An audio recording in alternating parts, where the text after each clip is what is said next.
Le jour, irrésistiblement, achève sa course. Des chœurs de grillons entonnent leur chant et tu peux voir au loin quelques lucioles allumer leurs lanternes. Au coin d'un feu, tu rejoins d'autres voyageurs et vous vous embarquez ensemble à bord des histoires dites par le conteur.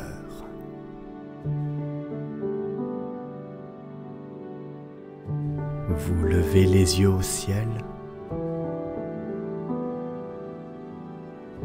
et, tandis que les brumes crépusculaires révèle la clarté naissante de la lune, vous atteignez, sans le savoir, l'aube des songes.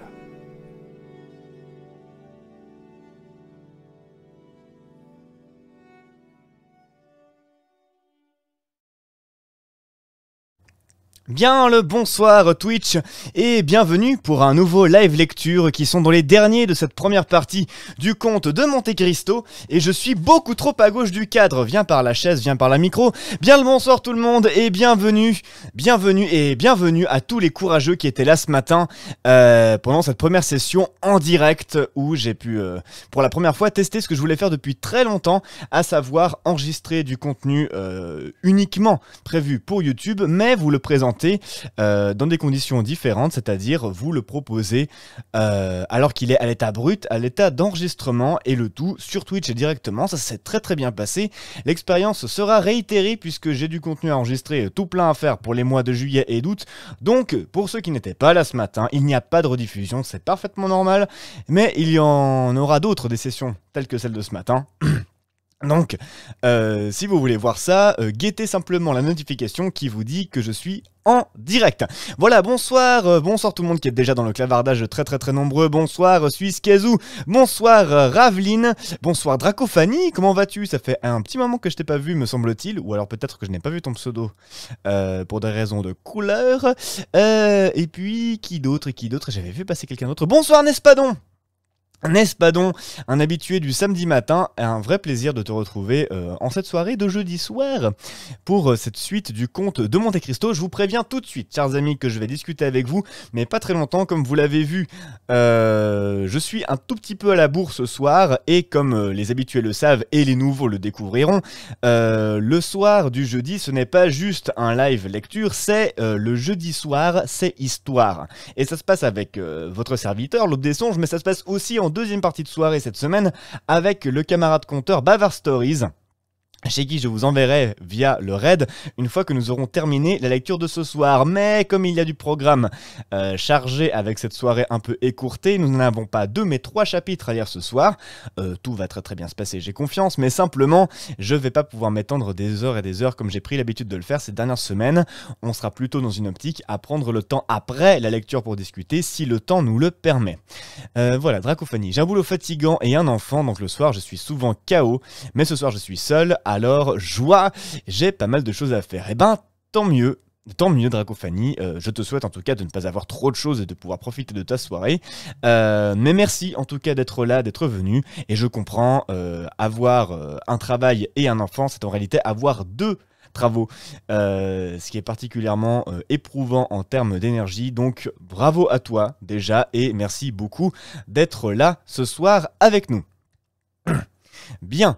Chers amis, ce que je vous propose, c'est de ne pas tarder. Je vous préviens d'ores et déjà que pour la suite du Comte de Monte Cristo, on en a pour environ 2 ou 3 sessions, je crois, après quoi je mettrai fin aux live lectures provisoirement jusqu'à la fin du mois d'août parce que j'ai besoin, non pas de vacances, mais d'alléger un peu le programme. Et donc, je vais prendre sur les live lectures qui sont ceux qui me demandent le plus de travail. Et comme on a fait bientôt un quart du Comte de Monte Cristo, je pense que là, on peut tous prendre une pause un petit moment à ce niveau-là. Je continuerai pendant les vacances, bien sûr, avec les lives jeux de rôle et avec les lives du samedi matin, parce qu'il me semble que c'est ceux qui recoupent malgré tout une envie, même pendant les vacances, là où le live lecture, à mon avis, on peut un tout petit peu lever la jambe. Et il y aura bien sûr sur YouTube les Contes du Zénith, 3e saison, que je suis donc en train d'enregistrer dans les émissions nommées en direct. Maintenant que ça s'est dit, j'en profite pour faire un merci à Noctambule qui a une fois de plus fait une miniature de qualité irréprochable pour la rediffusion du live de lundi soir, qui était un maître du donjon qui a été renommé du Rififi à Toonville, qui était un scénario sans le moindre sens logique. Merci beaucoup Noctambule, ça m'a délesté d'une partie du boulot, ça a été très très agréable de pouvoir me dire un soir pendant la semaine, tiens ce soir, plutôt que de carapater jusqu'à 22 h, tu vas pouvoir prendre un bout de ta soirée, te poser un peu et profiter de défoncer des démons sur Doom plutôt que de courir et de travailler jusqu'à des heures absolument indues. Merci beaucoup, une soirée de repos m'a fait beaucoup de bien, merci beaucoup Noctambule et bravo pour ton travail qui est absolument excellent. Et avant que je l'oublie, je vous rappelle que cette semaine-ci et jusqu'à samedi, vous pouvez tenter de gagner une des 3 tasses prototypes L'Aube des Songes. Il en existe actuellement 3 et pas une de plus. Elles sont disponibles sur concours. Pour y participer, vous devez suivre la chaîne sur Twitch, aller sur le Discord, être inscrit sur Discord pour pouvoir y rester bien sûr. Vous allez dans le salon concours et vous laissez un message signifiant que vous voulez participer au dit concours. Une fois que c'est fait, vous ne touchez absolument plus à rien. Et une fois que c'est fait, vous pouvez rester tranquille. J'adonnerai, enfin la participation peut se faire jusqu'à samedi soir à minuit et lundi 28 juin, probablement pendant la pause du live jeu de rôle, j'annoncerai le grand gagnant après l'avoir tiré au sort dans un chapeau. Le dit gagnant que je contacterai ensuite en message privé sur Discord pour prendre ses coordonnées et lui envoyer la tasse. Et oh mon Dieu! Oh mon Dieu! D'où Jésus, Sainte Marie, Saint Joseph. Suisse Kazoo pète un câble. Suisse Kazoo dépense sans compter. Suisse Kazoo veut une belle reliure. Une belle reliure, pour les quelques personnes qui ne verraient pas ce que c'est dépenser 50 000 points de chaîne. C'est-à-dire que Suisse Kazoo a passé l'équivalent de 50 000 points de chaîne de temps à regarder votre serviteur en train de faire des lives. Merci déjà Kazoo pour ta fidélité indescriptible.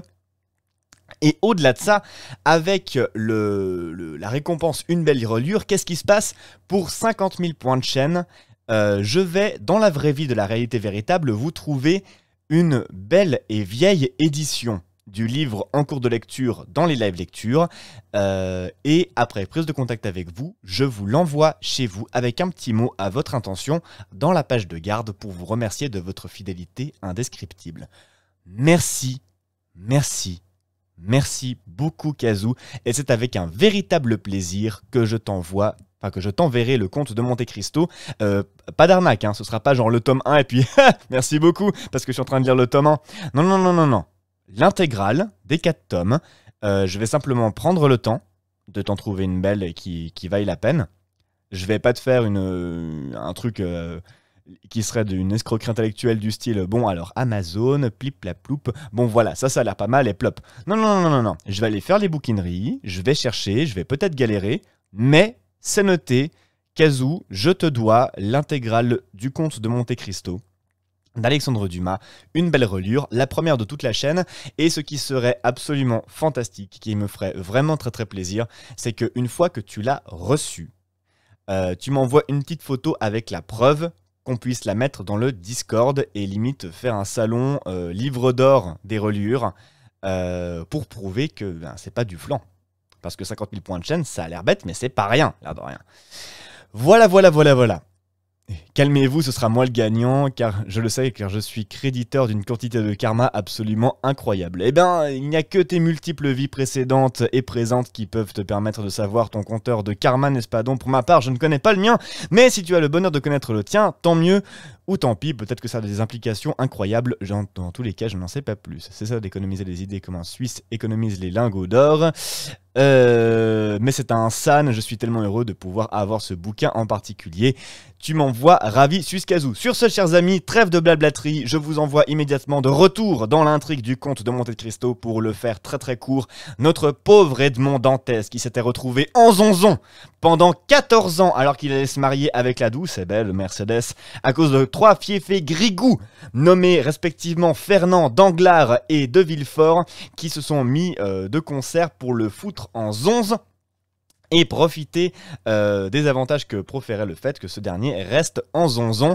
Après avoir connu l'abbé Faria qui lui a fait son instruction et qui l'a aidé à s'enfuir, Edmond Dantès a donc été jeté à la flotte en se faisant passer pour son ami mort et a rejoint un bateau de marchands, de dignitaires italiens, de marins italiens dans tous les cas, avec qui il a sympathisé, il s'est fait engager par eux, et nous allons voir maintenant ce qui nous attend dans la suite de ces aventures, mais pour se remettre dans l'ambiance, quoi de mieux que le fameux précédemment. Et sur ce, si vous le voulez bien, l'aube des songes commence.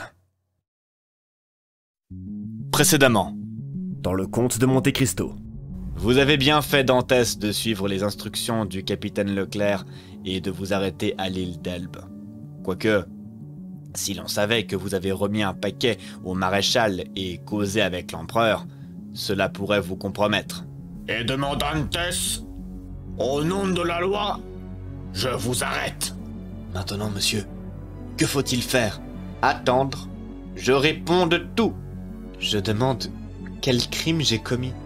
Je suis fâché de vous avoir aidé dans vos recherches et de vous avoir dit ce que je vous ai dit. Pourquoi cela? Parce que je vous ai infiltré dans le corps un sentiment qui n'y était point. La vengeance. Vous devriez m'apprendre un peu de ce que vous savez. Ne fût-ce que pour ne pas vous ennuyer avec moi. Comprenez-vous enfin? C'était la déclaration du cardinal Spada et le testament que l'on cherchait depuis si longtemps. Oui. Et vous dites que ce trésor renferme 2 millions d'écus romains. 13 millions à peu près de notre monnaie. Soyez tranquille. Je vous sauverai. C'est fini. Votre main, Dantès. N'oubliez pas. Monte Cristo. 1, 2, 3. Vous voyez que je pourrais vous être de quelque utilité. C'est bien. Nous pourrons vous arranger si vous êtes raisonnable. Maintenant, je suis sauvé. Et tout de suite, la suite de votre feuilleton.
Dantès n'avait point encore passé un jour à bord qu'il avait déjà reconnu à qui il avait affaire.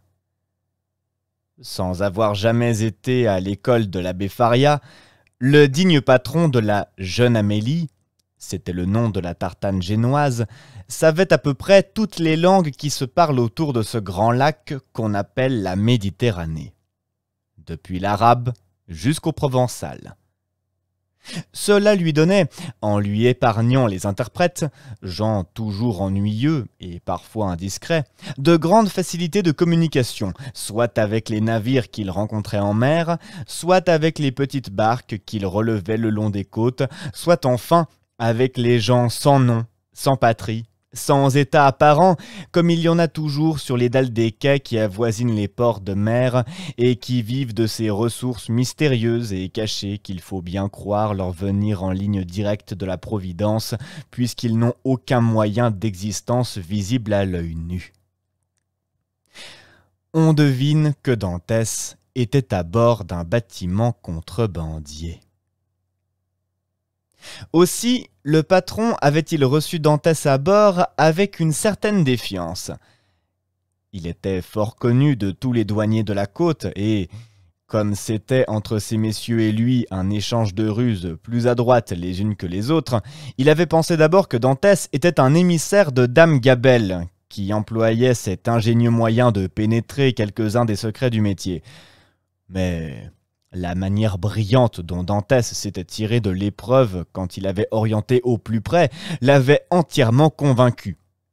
Puis, ensuite, quand il avait vu cette légère fumée flotter comme un panache au-dessus du bastion du château d'If et qu'il avait entendu ce bruit lointain de l'explosion, il avait eu un instant l'idée qu'il venait de recevoir à bord celui à qui, comme pour les entrées et les sorties des rois, on accordait les honneurs du canon.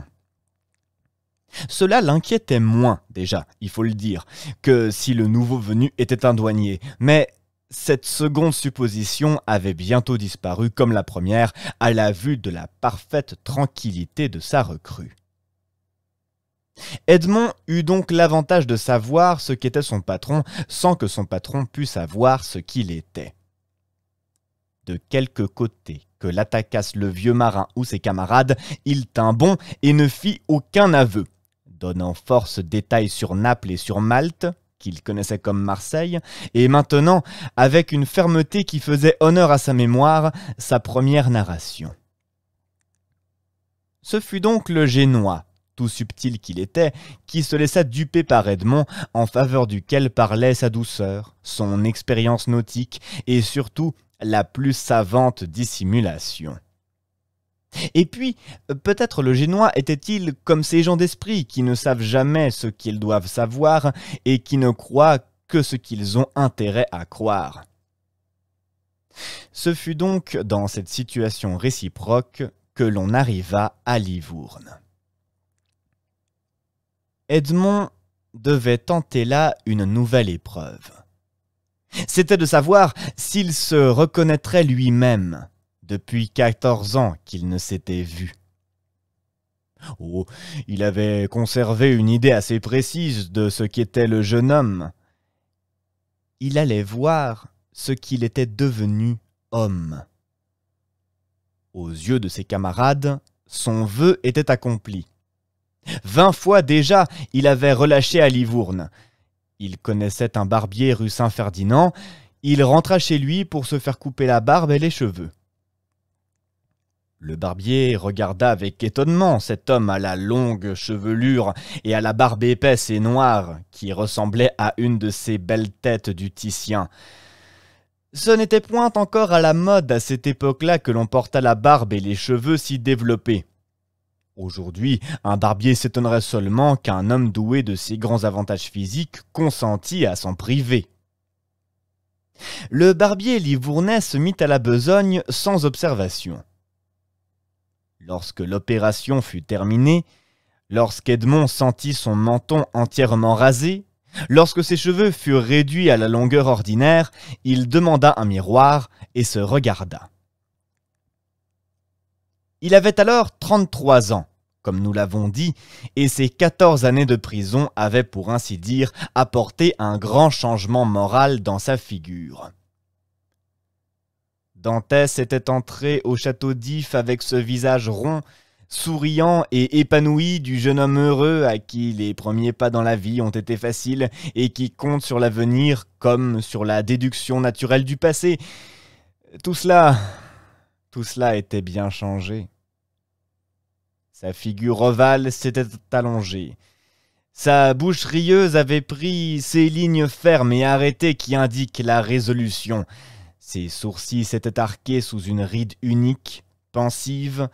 Ses yeux s'étaient empreints d'une profonde tristesse, du fond de laquelle jaillissaient de temps en temps de sombres éclairs, de la misanthropie et de la haine. Son teint, si éloigné, si longtemps de la lumière du jour et des rayons du soleil, avait pris cette couleur mate qui faisait, quand leur visage est encadré dans des cheveux noirs, la beauté aristocratique des hommes du Nord. Cette science profonde qu'il avait acquise avait, en outre, reflété sur tout son visage une auréole d'intelligente sécurité.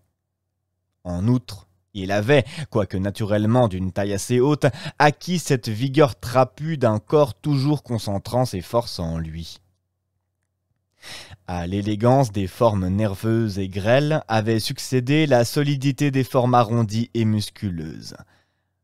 Quant à sa voix, les prières, les sanglots et les imprécations l'avaient changé, tantôt en un timbre d'une douceur étrange, tantôt en une accentuation rude et presque rauque. En outre, sans cesse dans un demi-jour et dans l'obscurité, ses yeux avaient acquis cette singulière faculté de distinguer les objets pendant la nuit, comme font ceux de l'hyène et du loup. Edmond sourit en se voyant. Il était impossible que son meilleur ami, si toutefois il lui restait un ami, le reconnût.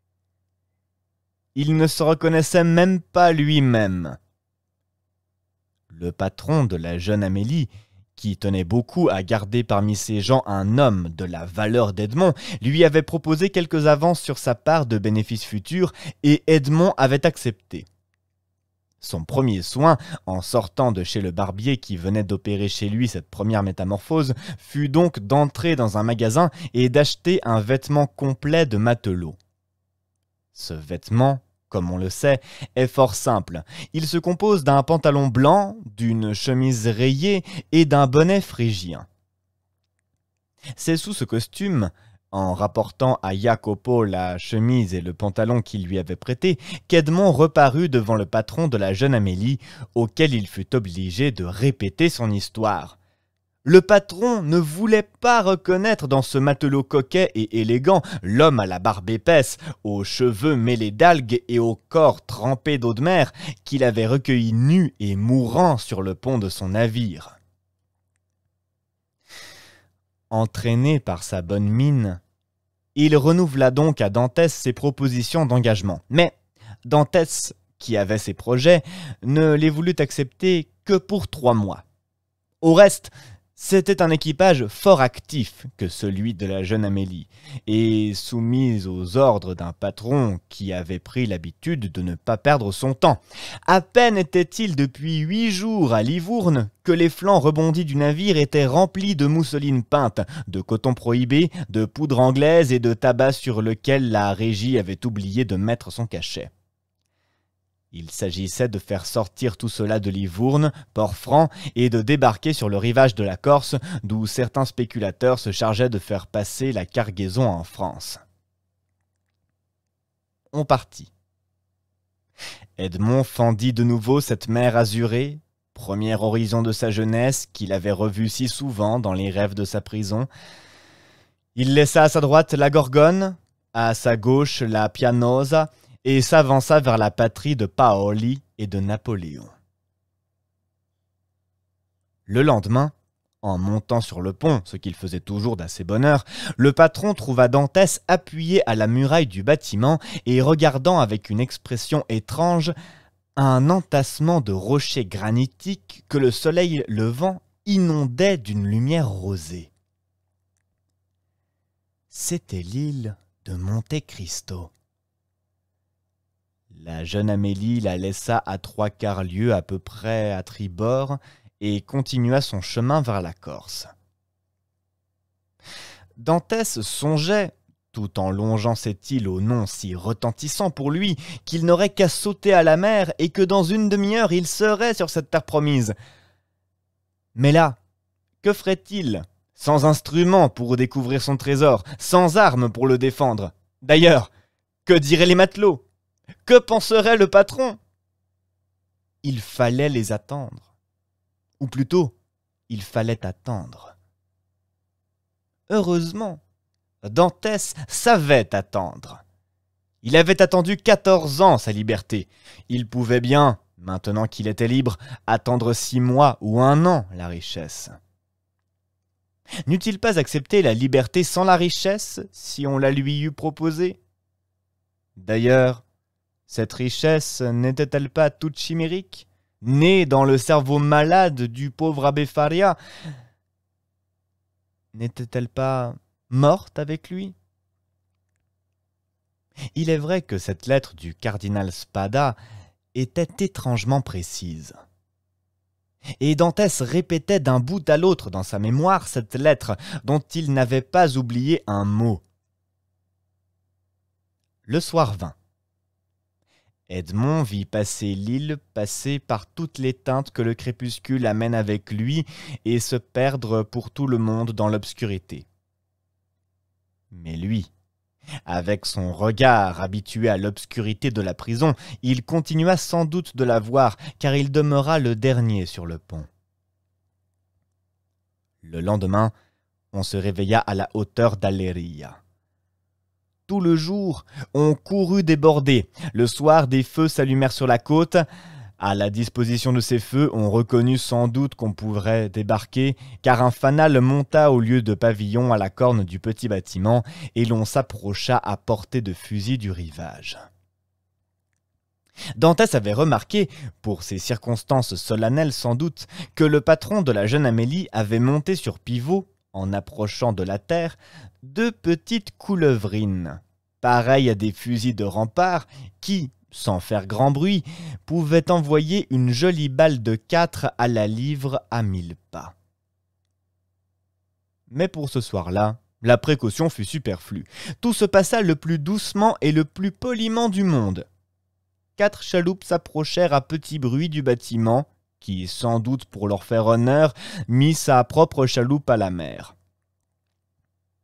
Tant il y a que les 5 chaloupes s'escrimèrent si bien qu'à 2 heures du matin, tout le chargement était passé du bord de la jeune Amélie à la terre ferme. La nuit même, tant le patron de la jeune Amélie était un homme d'ordre, la répartition de la prime fut faite. Chaque homme eut 100 livres toscanes de part, c'est-à-dire à peu près 80 francs de notre monnaie. Mais l'expédition n'était pas finie. On mit le cap sur la Sardaigne. Il s'agissait d'aller recharger le bâtiment qu'on venait de décharger. La seconde opération se fit aussi que la première. La jeune Amélie était en veine de bonheur. La nouvelle cargaison était pour le duché de Lucques. Elle se composait presque entièrement de cigares de la Havane, de vin de Xérès et de Malaga. Là, on eut maille à partir avec la gabelle, cet éternel ennemi du patron de la jeune Amélie. Un douanier resta sur le carreau et 2 matelots furent blessés. Dantès était un de ces 2 matelots. Une balle lui avait traversé les chairs de l'épaule gauche. Dantès était presque heureux de cette escarmouche, et presque content de cette blessure. Elle lui avait, ces rudes institutrices, appris à lui-même de quel œil il regardait le danger et de quel cœur il supportait la souffrance. Il avait regardé le danger en riant, et en recevant le coup, il avait dit, comme le philosophe grec, « Douleur, tu n'es pas un mal. » En outre, il avait examiné le douanier blessé à mort et, soit chaleur du sang dans l'action, soit refroidissement des sentiments humains, cette vue ne lui avait produit qu'une légère impression.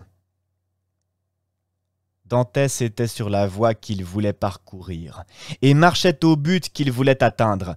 Son cœur était en train de se pétrifier dans sa poitrine.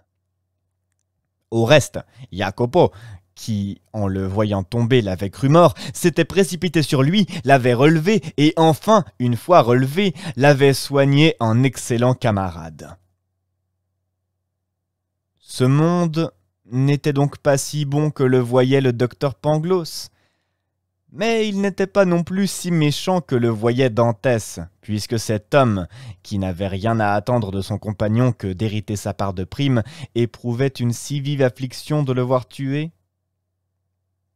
Heureusement, nous l'avons dit, Edmond n'était que blessé. Grâce à certaines herbes cueillies à certaines époques et vendues aux contrebandiers par de vieilles femmes sardes, la blessure se referma bien vite. Edmond voulut tenter alors Jacopo. Il lui offrit, en échange des soins qu'il avait reçus, sa part des primes. Mais Jacopo refusa avec indignation. Il était résulté de cette espèce de dévouement sympathique que Jacopo avait voué à Edmond du premier mouvement où il s'était vu, qu'Edmond accordait à Jacopo une certaine somme d'affection. Mais Jacopo n'en demandait pas davantage. Il avait deviné instinctivement chez Edmond cette suprême supériorité à sa position, supériorité qu'Edmond était parvenu à cacher aux autres. Et de ce peu que lui accordait Edmond, le brave marin était content. Aussi, pendant les longues journées de bord, quand le navire courant avec sécurité sur cette mer d'azur n'avait besoin, grâce au vent favorable qui gonflait ses voiles, que du secours du timonier, Edmond, une carte marine à la main, se faisait instituteur avec Jacopo, comme le pauvre abbé Faria s'était fait instituteur avec lui. Il lui montrait le gisement des côtes, lui expliquait les variations de la boussole, lui apprenait à lire dans ce grand livre ouvert au-dessus de nos têtes qu'on appelle le ciel et où Dieu a écrit sur l'azur avec des lettres de diamant. Et quand Jacopo lui demandait « À quoi bon apprendre toutes ces choses à un pauvre matelot comme moi ?» Edmond répondait « Qui sait ?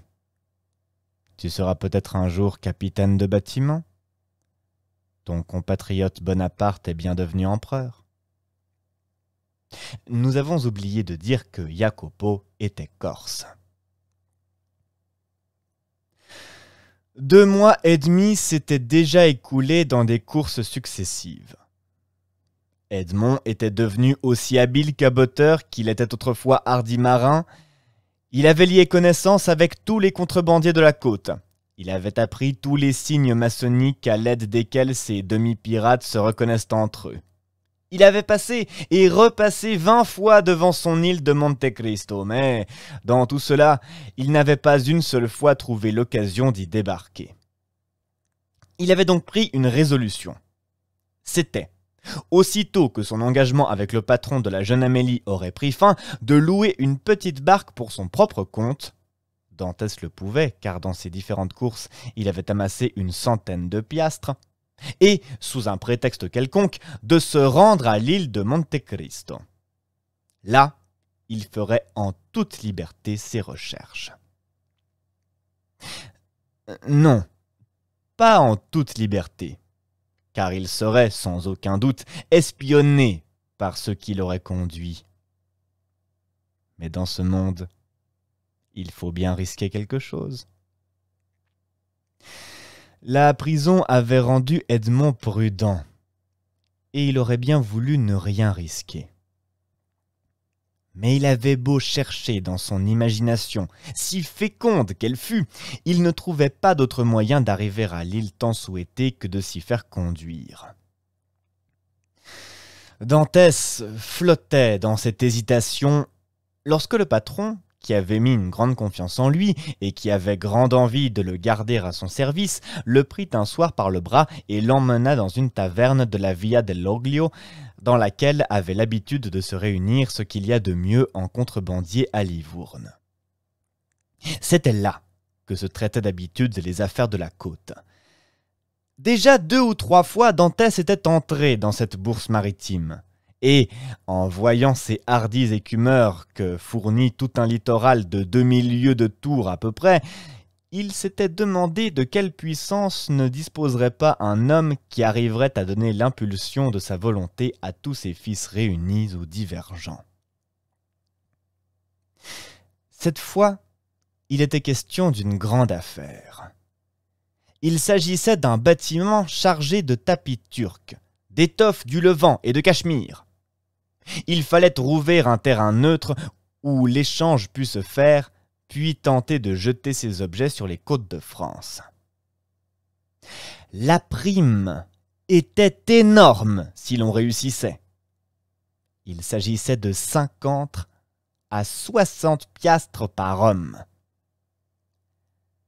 Le patron de la jeune Amélie proposa comme lieu de débarquement l'île de Monte Cristo, laquelle, étant complètement déserte et n'ayant ni soldats ni douaniers, semble avoir été placée au milieu de la mer du temps de l'Olympe païen par Mercure, ce dieu des commerçants et des voleurs, classe que nous avons faite séparer, sinon distincte, et que l'Antiquité, à ce qu'il paraît, rangeait dans la même catégorie. À ce nom de Monte Cristo, Dantès tressaillit de joie. Il se leva pour cacher son émotion et fit un tour dans la taverne enfumée où tous les idiomes du monde connu venaient se fondre dans la langue franque. Lorsqu'il se rapprocha des 2 interlocuteurs, il était décidé que l'on relâcherait à Monte Cristo et que l'on partirait pour cette expédition dès la nuit suivante. Edmond consulté fut d'avis que l'île offrait toutes les sécurités possibles et que les grandes entreprises pour réussir avaient besoin d'être menées vite. Rien ne fut donc changé au programme arrêté. Il fut convenu que l'on appareillerait le lendemain soir et que l'on tâcherait, la mer étant belle et le vent favorable, de se trouver le surlendemain soir dans les eaux de l'île neutre.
Enfin, Dantès, par un de ces bonheurs inespérés qui arrivent parfois à ceux sur lesquels la rigueur du sort s'est longtemps lassée, Dantès allait arriver à son but par un moyen simple et naturel et mettre le pied dans l'île sans inspirer à personne aucun soupçon. Une nuit le séparait seulement de ce départ tant attendu.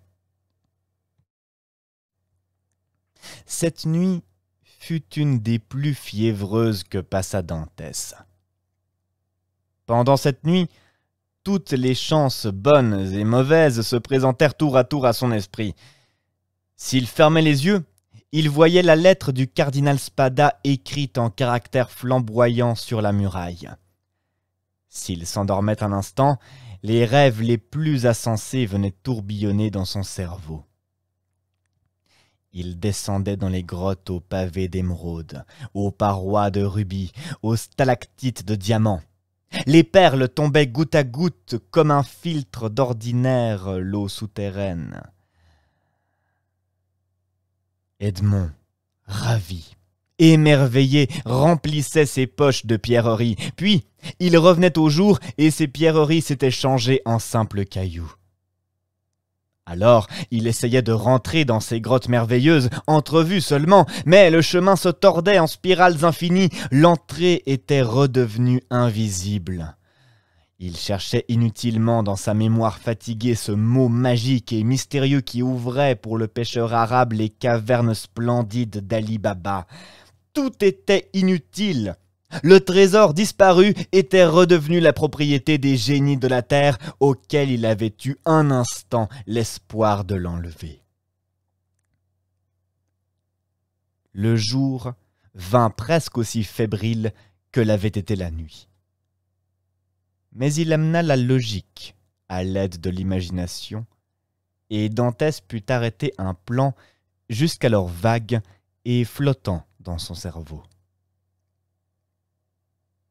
Le soir vint, et avec le soir, les préparatifs du départ.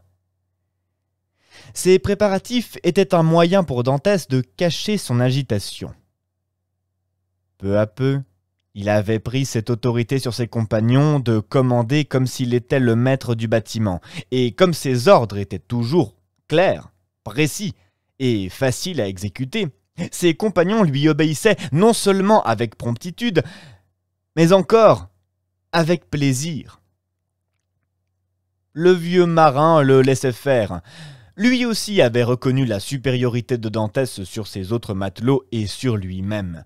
Il voyait dans le jeune homme son successeur naturel, et il regrettait de n'avoir pas une fille pour enchaîner Edmond par cette haute alliance. À 7 heures du soir, tout fut prêt. À 7h10, on doublait le phare juste au moment où le phare s'allumait. La mer était calme, avec un vent frais venant du sud-est, on naviguait sous un ciel d'azur où Dieu allumait aussi tour à tour ses phares dont chacun est un monde.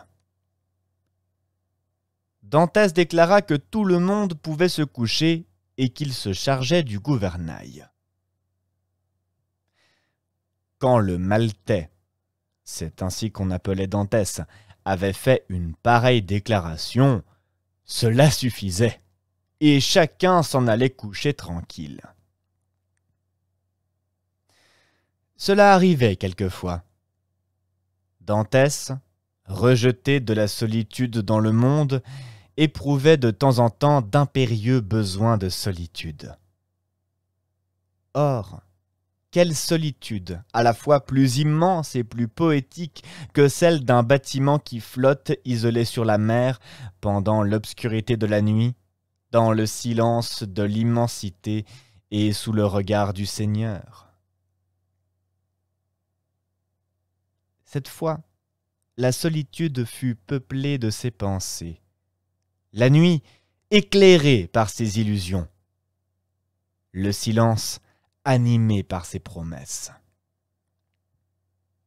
Quand le patron se réveilla, le navire marchait sous toute voile. Il n'y avait pas un lambeau de toile qui ne fût gonflé par le vent. On faisait plus de 2 lieues et demie à l'heure. L'île de Monte Cristo grandissait à l'horizon. Edmond rendit le bâtiment à son maître et alla s'étendre à son tour dans son hamac. Mais, malgré sa nuit d'insomnie, il ne put fermer l'œil un seul instant. 2 heures après, il remonta sur le pont. Le bâtiment était en train de doubler l'île d'Elbe. On était à la hauteur de Marecciana et au-dessus de l'île plate et verte de la Pianosa. On voyait s'élancer dans l'azur du ciel le sommet flamboyant de Monte Cristo. Dantès ordonna au timonier de mettre la barre à bâbord afin de laisser la Pianosa à droite. Il avait calculé que cette manœuvre devait raccourcir la route de 2 ou 3 nœuds. Vers 5 heures du soir, on eut la vue complète de l'île. On en apercevait les moindres détails, grâce à cette limpidité atmosphérique qui est particulière à la lumière que versent les rayons du soleil à son déclin. Edmond dévorait des yeux cette masse de rochers qui passait par toutes les couleurs crépusculaires, depuis le rose vif jusqu'au bleu foncé. De temps en temps, des bouffées ardentes lui montaient au visage, son front s'empourprait. Un nuage pourpre passait devant ses yeux. Jamais joueur dont toute la fortune est un jeu, jamais joueur dont toute la fortune est en jeu nu sur un coup de dé, les angoisses que ressentait Edmond dans ses paroxysmes d'espérance.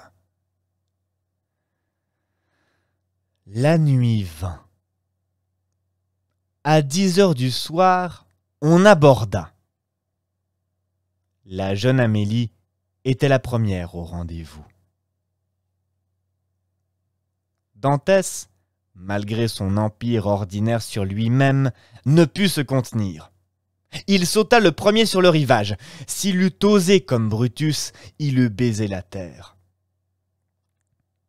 Il faisait nuit close, mais à 11 heures, la lune se leva du milieu de la mer, dont elle argenta chaque frémissement.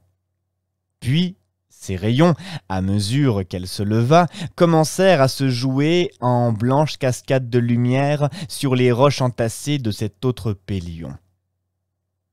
L'île était familière à l'équipage de la jeune Amélie. C'était une de ses stations ordinaires.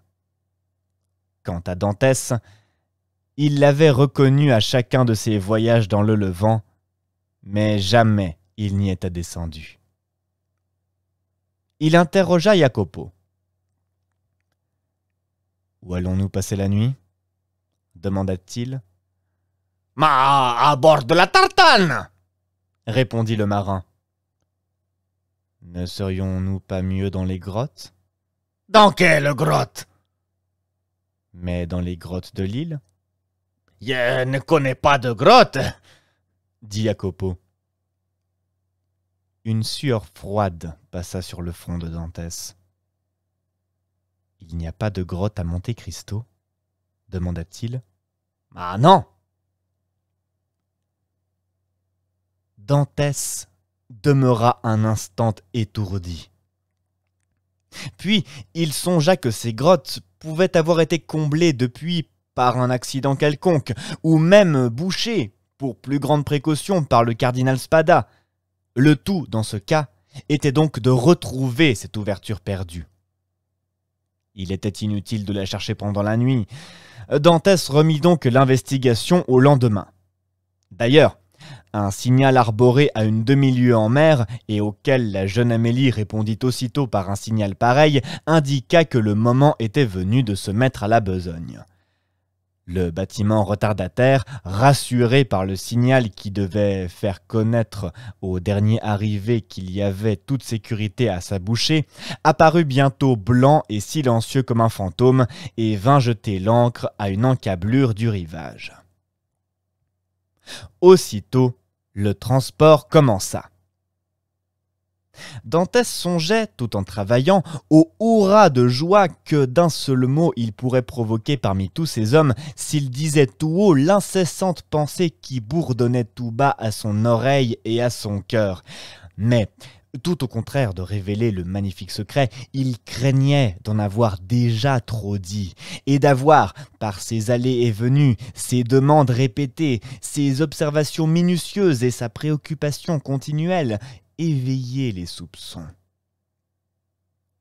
Heureusement, pour cette circonstance du moins, que chez lui un passé bien douloureux reflétait sur son visage une tristesse indélébile, et que les lueurs de gaieté entrevues sous ce nuage n'étaient réellement que des éclairs.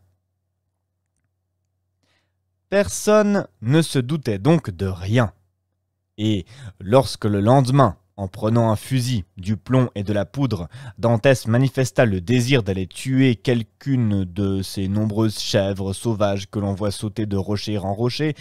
On attribua cette excursion de Dantès qu'à l'amour de la chasse ou au désir de la solitude. Il n'y eut que Jacopo qui insista pour le suivre. Dantès ne voulut pas s'y opposer, craignant par cette répugnance à être accompagné d'inspirer quelques soupçons. Mais à peine avait-il fait un quart de lieue qu'ayant trouvé l'occasion de tirer et de tuer un chevreau, il envoya Jacopo le porter à ses compagnons, les invitant à le faire cuire et à lui donner, lorsqu'il serait cuit, le signal d'en manger sa part en tirant un coup de fusil. Quelques fruits secs et un fiasco de vin de Montepulciano devaient compléter l'ordonnance du repas. Dantès continua son chemin en se retournant de temps en temps. Arrivé au sommet d'une roche, il vit à 1000 pieds au-dessous de lui ses compagnons que venait de rejoindre Jacopo et qui s'occupaient déjà activement des apprêts du déjeuner, augmentés, grâce à l'adresse d'Edmond, d'une pièce capitale. Edmond les regarda un instant avec ce sourire doux et triste de l'homme supérieur. « Dans 2 heures, dit-il, ces gens-là repartiront, riches de 50 piastres, pour aller, en risquant leur vie, essayer d'en gagner 50 autres. Puis reviendront, riches de 600 livres, dilapider ce trésor dans une ville quelconque, avec la fierté des sultans et la confiance des nababs. Aujourd'hui, l'espérance fait que je méprise leur richesse, qui me paraît la plus profonde misère. Demain, la déception fera peut-être que je serai forcé de regarder cette profonde misère comme le suprême bonheur. »« Oh non !» s'écria Faria. « Cela ne sera pas. Le savant, l'infaillible Faria, ne se serait pas trompé sur cette seule chose. D'ailleurs, autant vaudrait mourir que de continuer de mener cette vie misérable et inférieure. » Ainsi Dantès, qui, il y a 3 mois, n'aspirait qu'à la liberté, n'avait déjà plus assez de la liberté et aspirait à la richesse. La faute n'en était pas à Dantès, mais à Dieu, qui, en bornant la puissance de l'homme, lui a fait des désirs infinis. Cependant, par une route perdue entre 2 murailles de roches, suivant un sentier creusé par le torrent et que, selon toute probabilité, jamais pied humain n'avait foulé, Dantès s'était rapproché de l'endroit où il supposait que les grottes avaient dû exister. Tout en suivant le rivage de la mer et en examinant les moindres objets avec une attention sérieuse, il crut remarquer sur certains rochers des entailles creusées par la main de l'homme. Le temps, qui jette sur toute chose physique son manteau de mousse, comme sur les choses morales son manteau d'oubli, semblait avoir respecté ces signes tracés avec une certaine régularité et dans le but probablement d'indiquer une trace. De temps en temps, cependant, ces signes disparaissaient sous des touffes de myrte qui s'épanouissaient en gros bouquets chargés de fleurs ou sous des lichens parasites. Il fallait alors qu'Edmond écartât les branches ou soulevât les mousses pour retrouver les signes indicateurs qui le conduisaient dans cet autre labyrinthe.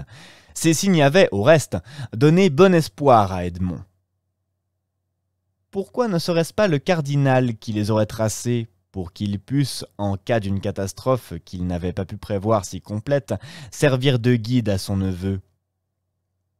Ce lieu solitaire était bien celui qui convenait à un homme qui voulait enfouir un trésor. Seulement, ces signes infidèles n'avaient-ils pas attiré d'autres yeux que ceux pour lesquels ils les étaient tracés? Et l'île aux sombres merveilles avait-elle fidèlement gardé son magnifique secret? Cependant, à 60 pas du port à peu près, il sembla à Edmond, toujours caché à ses compagnons par les accidents du terrain, que les entailles s'arrêtaient. Seulement, elles n'aboutissaient à aucune grotte. Un gros rocher rond, posé sur une base solide, était le seul but auquel elles semblassent conduire. Edmond pensa qu'au lieu d'être arrivé à la fin, il n'était peut-être, tout au contraire, qu'au commencement. Il prit en conséquence le contre-pied et retourna sur ses pas. Pendant ce temps, ses compagnons préparaient le déjeuner, allaient puiser de l'eau à la source, transportaient le pain et les fruits à terre et faisaient cuire le chevreau. Juste au moment où ils le tiraient de sa broche improvisée, ils aperçurent Edmond qui, léger et hardi comme un chamois, sautait de rocher en rocher. Ils tirèrent un coup de fusil pour lui donner le signal. Le chasseur changea aussitôt de direction et revint tout courant à eux. Mais, au moment où tous le suivaient des yeux dans une espèce de vol qu'il exécutait, taxant son adresse de témérité, comme pour donner raison à leur crainte, le pied manqua à Edmond. On le vit chanceler à la cime d'un rocher, pousser un cri et disparaître. Tous bondirent d'un seul élan, car tous aimaient Edmond, malgré sa supériorité. Cependant, ce fut Jacopo qui arriva le premier. Il trouva Edmond étendu, sanglant et presque sans connaissance. Il avait dû rouler d'une hauteur de 12 ou 15 pieds. On lui introduisit dans la bouche quelques gouttes de rhum, et ce remède, qui avait déjà eu tant d'efficacité sur lui, produisit le même effet que la première fois. Edmond rouvrit les yeux, se plaignit de souffrir une vive douleur au genou, une grande pesanteur à la tête et des élancements insupportables dans les reins. On voulut le transporter jusqu'au rivage, mais lorsqu'on le toucha, quoique ce fût Jacopo qui dirigea l'opération, il déclara en gémissant qu'il ne se sentait point la force de supporter le transport. On comprend qu'il ne fut point question de déjeuner pour Dantès. Mais il exigea que ses camarades, qui n'avaient pas les mêmes raisons que lui pour faire diète, retournassent à leur poste. Quant à lui, il prétendit qu'il n'avait besoin que d'un peu de repos, et qu'à leur retour il le trouverait soulagé. Oh, les marins ne se firent pas trop prier. Les marins avaient faim. L'odeur du chevreau arrivait jusqu'à eux, et l'on n'est point cérémonieux entre loups de mer. 1 heure après, ils revinrent. Tout ce qu'Edmond avait pu faire, c'était de se traîner pendant une espace d'une dizaine de pas pour s'appuyer à une roche moussue. Mais loin de se calmer, les douleurs de Dantès avaient semblé croître en violence. Le vieux patron, qui était forcé de partir dans la matinée pour aller déposer son chargement sur les frontières du Piémont et de la France, entre Nice et Fréjus, insista pour que Dantès essayât de se lever. Dantès fit des efforts surhumains pour se rendre à cette invitation, mais à chaque effort, il retombait plaintif et pâlisson.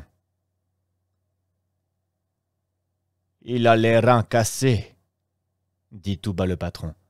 « N'importe, c'est un bon compagnon, il ne faut pas l'abandonner. Tâchons de le transporter jusqu'à la tartane. » Mais Dantès déclara qu'il aimerait mieux mourir où il était que de supporter les douleurs atroces que lui occasionnerait le mouvement, si faible qu'il fût. « Eh bien, dit le patron, advienne que pourra. Mais il ne sera pas dit que nous avons laissé sans secours un brave compagnon comme vous. Nous ne partirons que ce soir. » Cette proposition étonna fort les matelots, quoique aucun d'eux ne la combattit, au contraire. Le patron était un homme si rigide que c'était la première fois qu'on le voyait renoncer à une entreprise. ou même retarder son exécution. Aussi Dantès ne voulut-il pas souffrir qu'on fît en sa faveur une si grave infraction aux règles de la discipline établies à bord. « Non, dit-il au patron, j'ai été un maladroit, et il est juste que je porte la peine de ma maladresse. Laissez-moi une petite provision de biscuits, un fusil, de la poudre et des balles pour tuer des chevreaux, ou même pour me défendre, et une pioche pour me construire, si vous tardiez trop à me venir prendre une espèce de maison. »« Mais tu mourras de faim, dit le patron. »« J'aime mieux cela, dit Edmond, que de souffrir les douleurs inouïes qu'un seul mouvement me fait endurer. » Le patron se retournait du côté du bâtiment qui se balançait avec un commencement d'appareillage dans le petit port, prêt à reprendre la mer dès que sa toilette serait achevée. « Que veux-tu que nous fassions, Maltais ?» dit-il. « Nous ne pouvons pas t'abandonner ainsi. Et nous ne pouvons pas rester cependant. Partez! Partez !» s'écria Dantès. « Nous serons au moins 8 jours absents, dit le patron. Et encore faudra-t-il que nous nous détournions de notre route pour venir te prendre. »« Écoutez, dit Dantès, si d'ici 2 ou 3 jours, vous rencontrez quelques bâtiments pêcheurs ou autres qui viennent dans ces parages, recommandez-moi à lui. Je donnerai 25 piastres pour mon retour à Livourne. Si vous n'en trouvez pas, revenez. » Le patron secoua la tête. « Écoutez, patron Baldi, il y a un moyen de tout concilier, dit Jacopo. Partez. Moi, je resterai avec le blessé pour le soigner. »« Et tu renonceras à ta part de partage, dit Edmond, pour rester avec moi. »« Oui, dit Jacopo, et sans regret. » « Allons. Tu es un brave garçon, Jacopo, dit Edmond. Dieu te récompensera de ta bonne volonté. Mais je n'ai besoin de personne, merci. Un jour ou 2 de repos me remettront, et j'espère trouver dans ces rochers certaines herbes excellentes contre les contusions. » Et un sourire étrange passa sur les lèvres de Dantès. Il serra la main de Jacopo avec effusion, mais il demeura inébranlable dans sa résolution de rester, et de rester seul. Les contrebandiers laissèrent à Edmond ce qu'il demandait et s'éloignèrent, non sans se retourner plusieurs fois, lui faisant à chaque fois qu'il détournait tous les signes d'un cordial adieu auquel Edmond répondait de la main seulement, comme s'il ne pouvait remuer tout le reste du corps. Puis, lorsqu'ils eurent disparu, « C'est étrange, » murmura Dantès en riant. « C'est étrange que je sois parmi de pareils hommes que l'on trouve des preuves d'amitié et des actes de dévouement. »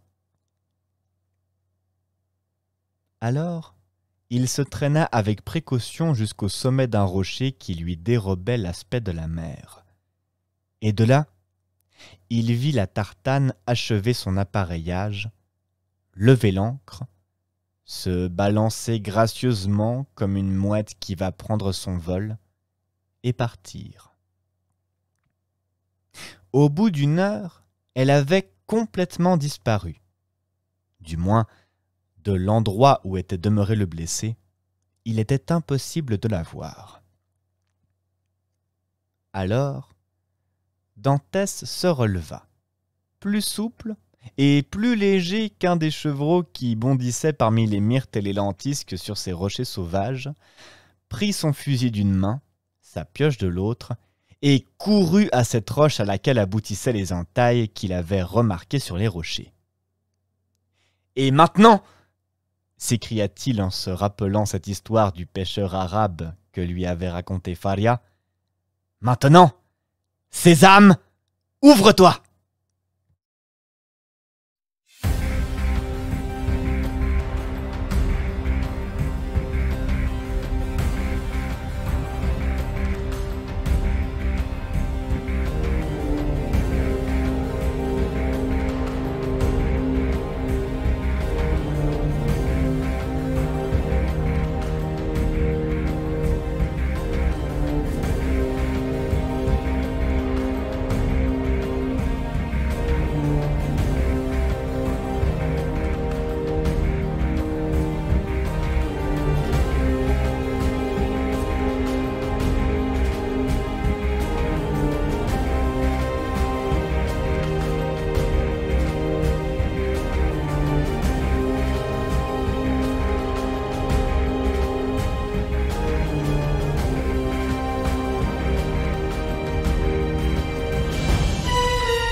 Le soleil était arrivé au tiers de sa course à peu près, et ses rayons de mai donnaient, chauds et vivants, sur ces rochers qui eux-mêmes semblaient sensibles à la chaleur, des milliers de cigales, invisibles dans les bruyères, faisaient entendre leur murmure monotone et continu.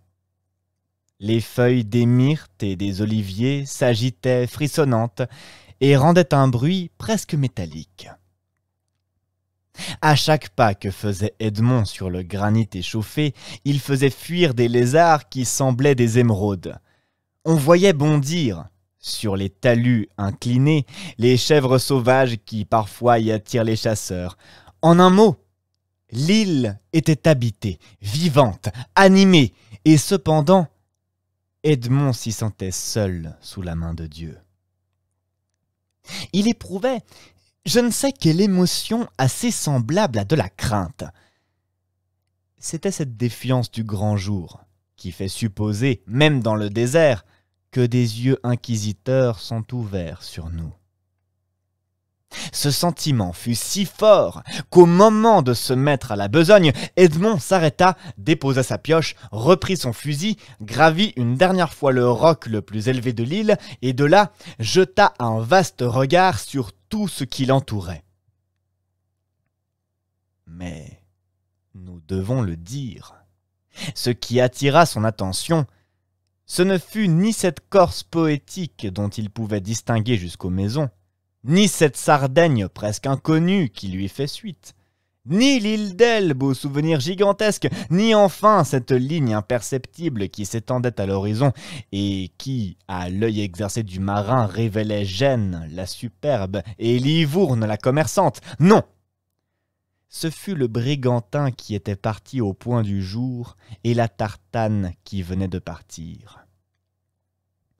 Le premier était sur le point de disparaître au détroit de Bonifacio, l'autre, suivant la route opposée, côtoyait la Corse qu'elle s'apprêtait à doubler.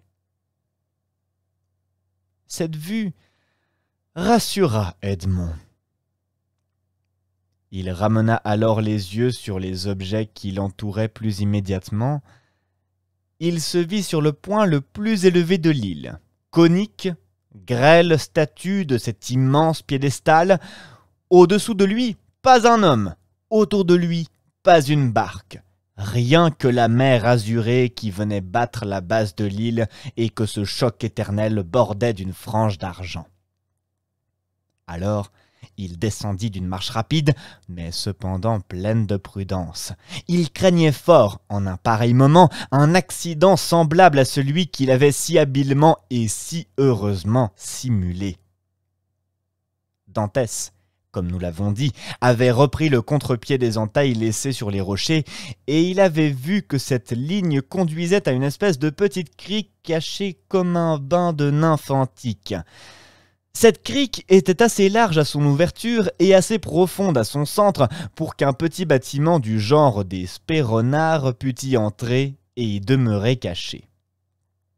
Alors, en suivant le fil des inductions, ce fil commun de l'abbé Faria, il avait vu guider l'esprit d'une façon si ingénieuse dans le dédale des probabilités, il songeait que le cardinal Spada, dans son intérêt de ne pas être vu, avait abordé à cette crique, y avait caché son petit bâtiment, avait suivi la ligne indiquée par des entailles et avait, à l'extrémité de cette ligne, enfoui son trésor.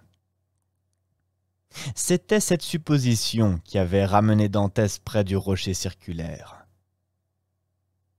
Seulement, cette chose inquiétait Edmond et bouleversait toutes les idées qu'il avait en dynamique.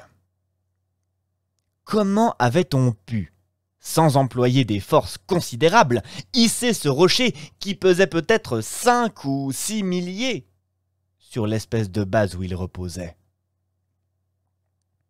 Tout à coup, une idée vint à Dantès. Au lieu de le faire monter, se dit-il, on l'aura fait descendre. Et lui-même s'élança au-dessus du rocher afin de chercher la place de sa base première. En effet, il vit qu'une pente légère avait été pratiquée. Le rocher avait glissé sur sa base et était venu s'arrêter à l'endroit. Un autre rocher, gros comme une pierre de taille ordinaire, lui avait servi de dalle. Des pierres et des cailloux avaient été soigneusement rajustés pour faire disparaître toute solution de continuité. Cette espèce de petit ouvrage en maçonnerie avait été recouvert de terre végétale, l'herbe y avait poussé, la mousse s'y était étendue, quelques semences de myrte et de lentisque y étaient arrêtées, et le vieux rocher semblait soudé au sol. Dantès enleva avec précaution la terre, et reconnut, ou crut reconnaître, tout cet ingénieux artifice. Alors, il se mit à attaquer avec sa pioche cette muraille intermédiaire cimentée par le temps. Après un travail de 10 minutes, la muraille céda, et un trou à y fourrer le bras fut ouvert. Dantès alla couper l'olivier le plus fort qu'il put trouver, le dégarnit de ses branches, l'introduisit dans le trou et en fit un levier. Mais le roc était à la fois trop lourd et calé trop solidement par le rocher inférieur pour qu'une force humaine, fût-ce celle d'Hercule lui-même, pût l'ébranler. Dantès réfléchit alors que c'était cette cale elle-même qu'il allait attaquer. Mais par quel moyen?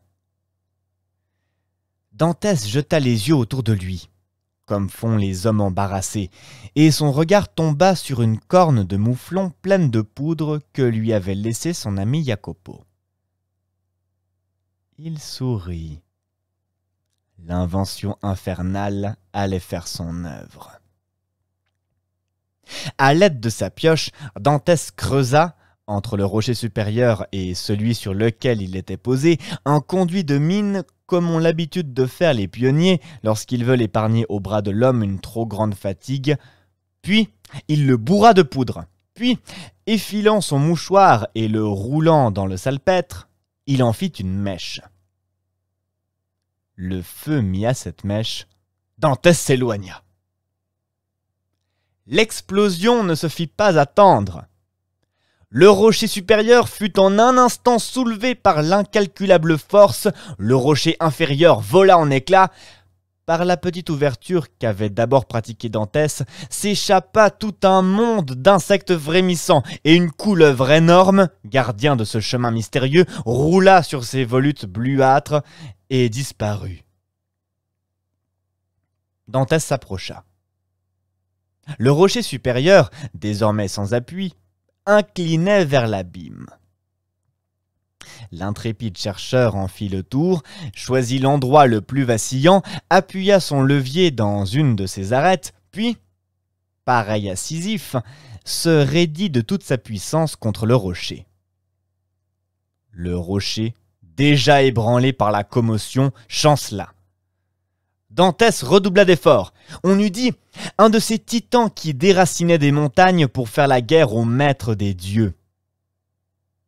Enfin, le rocher céda, roula, bondit, se précipita et disparut, s'engloutissant dans la mer. Il laissa découverte une place circulaire et mettait au jour un anneau de fer scellé au milieu d'une dalle de forme carrée. Dantès poussa un cri de joie et d'étonnement. Jamais plus magnifique résultat n'avait couronné une première tentative. Il voulut continuer, mais ses jambes tremblaient si fort, mais son cœur battait si violemment, mais un nuage si brûlant passait devant ses yeux qu'il fut forcé de s'arrêter. Ce moment d'hésitation eut la durée de l'éclair. Edmond passa son levier dans l'anneau, leva vigoureusement, et la dalle descellée s'ouvrit, découvrant la pente rapide d'une sorte d'escalier qui allait s'enfonçant dans l'ombre d'une grotte de plus en plus obscure. Un autre se fut précipité, eut poussé des exclamations de joie. Dantès s'arrêta, pâlit, douta. « Voyons, se dit-il, soyons hommes. Accoutumés à l'adversité, ne nous laissons pas abattre par une déception. Ou sans cela, ce serait donc pour rien que j'aurais souffert. Le cœur se brise lorsqu'après avoir été dilaté outre mesure par l'espérance, à la tiède haleine, il rentre et se renferme dans la froide réalité.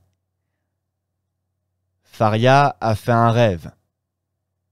Le cardinal Spada n'a rien enfoui dans cette grotte. Peut-être même n'y est-il jamais venu.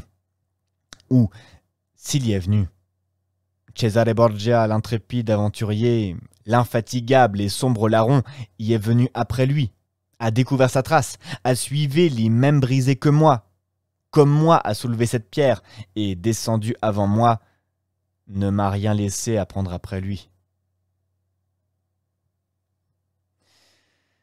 Il demeura un instant immobile, pensif, les yeux fixés sur cette ouverture sombre et continue. Or, maintenant que je ne compte plus sur rien, maintenant que je me suis dit qu'il serait insensé de conserver quelque espoir, la suite de cette aventure est pour moi une chose de curiosité. Voilà tout. Et il demeura encore immobile et méditant. Oui, ceci est une aventure à trouver sa place dans la vie mêlée d'ombre et de lumière de ce royal bandit, dans ce tissu d'événements étranges qui compose la trame diaprée de son existence. Ce fabuleux événement a dû s'enchaîner invinciblement aux autres choses.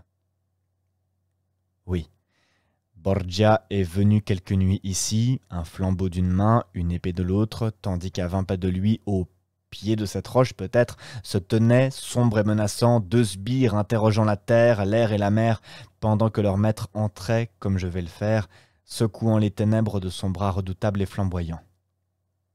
Oui. Mais des sbires auxquels il aura livré ainsi son secret. Qu'en aura fait César ? Se demanda Dantès. Ce qu'on fit, se répondit-il en souriant, ce qu'on fit des ensevelisseurs d'Alaric, que l'on enterra avec l'enseveli. Cependant, s'il y était venu, reprit Dantès, il eût retrouvé et pris le trésor. Borgia, l'homme qui comparait l'Italie à un artichaut et qui la mangeait feuille à feuille, Borgia savait trop bien l'emploi du temps pour avoir perdu le sien à replacer ce rocher sur sa base. Descendons. Alors il descendit, le sourire du doute sur les lèvres, en murmurant ce dernier mot de la sagesse humaine. Peut-être.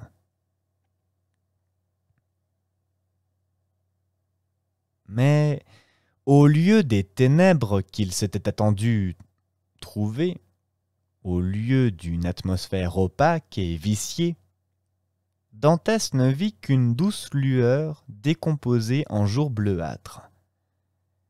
L'air et la lumière filtraient non seulement par l'ouverture qui venait d'être pratiquée, mais encore par des gerçures de rochers invisibles du sol extérieur et à travers lesquels on voyait l'azur du ciel où se jouaient les branches tremblotantes des chênes verts et des ligaments épineux et rampants des ronces. Après quelques secondes de séjour dans cette grotte, dont l'atmosphère plutôt tiède qu'humide, plutôt odorante que fade, était à la température de l'île ce que la lueur bleue était au soleil, le regard de Dantès, habitué, comme nous l'avons dit, aux ténèbres, put songer les angles les plus reculés de la caverne. Elle était de granit dont les facettes pailletées étincelaient comme des diamants. Hélas, se dit Edmond en souriant, voilà sans doute tous les trésors qu'aura laissé le cardinal. Et ce bon abbé, en voyant en rêve ces murs tout resplendissants, se sera entretenu dans ses riches espérances. Mais Dantès se rappela les termes du testament, qu'il savait par cœur. Dans l'angle le plus éloigné de la seconde ouverture, disait ce testament. Dantès avait pénétré seulement dans la première grotte. Il fallait chercher maintenant l'entrée de la seconde. Dantès s'orienta. Cette seconde grotte devait naturellement s'enfoncer dans l'intérieur de l'île. Il examina les souches des pierres, et il alla frapper à une des parois qui lui parut celle où devait être cette ouverture, masquée sans doute pour plus grande précaution. La pioche résonna pendant un instant, tirant du rocher un son mat dont la compacité faisait germer la sueur au front de Dantès. Enfin, il sembla au mineur persévérant qu'une portion de la muraille granitique répondait par un écho plus sourd et plus profond à l'appel qui lui était fait. Il rapprocha son regard ardent de la muraille et reconnut, avec le tact du prisonnier, ce que nul autre n'eût reconnu peut-être. C'est qu'il devait y avoir là une ouverture. Cependant, pour ne pas faire une besogne inutile, Dantès, qui, comme Cesare Borgia, avait étudié le près du temps, songea les autres parois avec sa pioche, interrogea le sol avec la crosse de son fusil, ouvrit le sable aux endroits suspects, et, n'ayant rien trouvé, rien reconnu, revint à la portion de la muraille qui rendait ce son consolateur. Il frappa de nouveau, et avec plus de force. Alors, il vit une chose singulière. C'est que, sous les coups de l'instrument, une espèce d'enduit, pareil à celui qu'on applique sur les murailles pour peindre à fresque, se soulevait et tombait en écailles, découvrant une pierre blanchâtre et molle, pareille à nos pierres de taille ordinaire. On avait fermé l'ouverture du rocher avec des pierres d'une autre nature. Puis on avait étendu sur ces pierres cet enduit, puis sur cet enduit, on avait imité la teinte et le cristallin du granit. Dantès frappa alors par le bout aigu de la pioche, qui entra d'un pouce dans la porte-muraille. C'était là qu'il fallait fouiller. Par un mystère étrange de l'organisation humaine, plus les preuves que Faria ne s'était trompé devaient, en s'accumulant, rassurer Dantès, plus son cœur défaillant se laissait aller au doute et presque au découragement. Cette nouvelle expérience, qui aurait dû lui donner une force nouvelle, lui ôta la force qui lui restait. La pioche descendit. S'échappant presque de ses mains, il la posa sur le sol, s'essuya le front et remonta vers le jour, se donnant à lui-même le prétexte de voir si personne ne l'épiait, mais en réalité parce qu'il avait besoin d'air, parce qu'il sentait qu'il allait s'évanouir. L'île était déserte, et le soleil à son zénith semblait la couvrir de son œil de feu. Au loin, de petites barques de pêcheurs ouvraient leurs ailes sur la mer d'un bleu de saphir. Dantès n'avait encore rien pris. Mais c'était bien long de manger dans un pareil moment. Il avala une gorgée de rhum et entra dans la grotte, le cœur raffermi. La pioche, qui lui avait semblé si lourde, était redevenue légère. Il la souleva comme il eût fait d'une plume et se remit vigoureusement à la besogne. Après quelques coups, il s'aperçut que les pierres n'étaient point scellées, mais seulement posées les unes sur les autres et recouvertes de l'enduit dont nous avons parlé. Il introduisit dans une des fissures la pointe de la pioche, pesa sur le manche et vit avec joie la pierre tomber à ses pieds. Dès lors, Dantès n'eut plus qu'à tirer chaque pierre à lui avec la dent de fer de la pioche, et chaque pierre à son tour tomba près de la première. Dès la première ouverture, Dantès eût pu entrer, mais en tardant de quelques instants, s'était retardé la certitude en se croponnant à l'expérience. Enfin, après une nouvelle hésitation d'un instant, Dantès passa de cette première grotte dans la seconde. Cette seconde grotte était plus basse, plus sombre et d'un aspect plus effrayant que la première. L'air, qui n'y pénétrait que par l'ouverture pratiquée à l'instant même, avait cette odeur méphitique que Dantès s'était étonné de ne pas trouver dans la première. Dantès donna le temps à l'air extérieur d'aller raviver cette atmosphère morte et entra. À gauche était un angle profond et sombre. Mais nous l'avons dit, pour l'œil de Dantès, il n'y avait pas de ténèbres. Il sonda du regard la seconde grotte. Elle était vide comme la première. Le trésor, s'il existait, était enterré dans cet angle sombre. L'heure de l'angoisse était arrivée. 2 pieds de terre à fouiller, c'était tout ce qui restait à Dantès entre la suprême joie et le suprême désespoir. Il s'avança vers l'angle et, comme pris d'une résolution subite, il attaqua le sol hardiment. Au 5e ou 6e coup de pioche, le fer résonna sur du fer.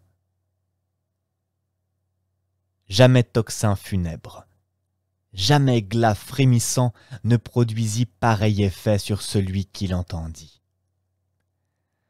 Dantès n'aurait rien rencontré qu'il ne fût certes pas devenu plus pâle. Il sonda à côté de l'endroit où il avait sondé déjà et rencontra la même résistance, mais non pas le même son.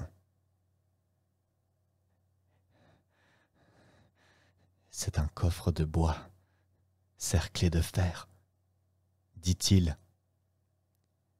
En ce moment, une ombre rapide passa interceptant le jour. Dantès laissa tomber sa pioche, saisit son fusil, repassa par l'ouverture et s'élança vers le jour. Une chèvre sauvage avait bondi par-dessus la première entrée de la grotte et broutait à quelques pas de là. C'était une belle occasion de s'assurer son dîner, mais Dantès eut peur que la détonation du fusil n'attirât quelqu'un. Il réfléchit un instant, coupa un arbre résineux, alla l'allumer au feu encore fumant où les contrebandiers avaient fait cuire leur déjeuner, et revint avec cette torche. Il ne voulait perdre aucun détail de ce qu'il allait voir. Il approcha la torche du trou informe et inachevé, et reconnut qu'il ne s'était pas trompé. Ses coups avaient alternativement frappé sur le fer et sur le bois. Il planta sa torche dans la terre et se remit à l'œuvre. En un instant, un emplacement de 3 pieds de long sur 2 pieds de large fut à peu près déblayé, et Dantès put reconnaître un coffre de bois de chêne cerclé de fer ciselé. Au milieu du couvercle resplendissait, sur une plaque d'argent que la terre n'avait pu ternir, les armes de la famille Spada, c'est-à-dire une épée posée en pal sur un écusson ovale, comme sont les écussons italiens, et surmontée d'un chapeau de cardinal. Dantès les reconnut facilement. L'abbé Faria les lui avait tant de fois dessinés. Dès lors, il n'y avait plus de doute. Le trésor était bien là. On n'eût pas pris tant de précautions pour remettre à cette place un coffre vide.